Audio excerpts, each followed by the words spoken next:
చూడక్షిత, ఇక్కడ నువ్వేదో ఓడిపోయావని మనసులో పెట్టుకోకు. ఎగ్జామ్ డిస్టర్బ్ చేసుకోకు. వెళ్ళి అందరూ మంచిగా ఎగ్జామ్ రాయండి. అలాగేనమ్మా. గీత బ్యాగ్ తీసుకో. వస్తానమ్మా. బాయ్ పెద్దమ్మా. బాయ్.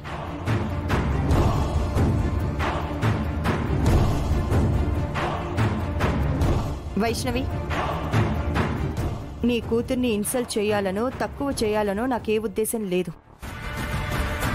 అలా అని నువ్వు ఫీల్ అయితే నేనేం చేయలేను. కానీ ఒక్కటైతే నిజం, తను ఎదుటి వాళ్ళని మాటలతో కించపరచాలి అనుకోవడం అంత మంచి పద్ధతి కాదు.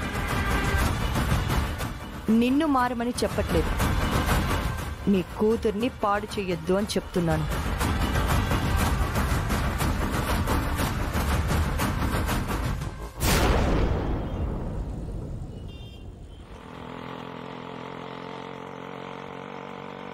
బాబు బాబు బాబు బాబు ఆగు ఆగు ఆగు ఆగు ఆగు.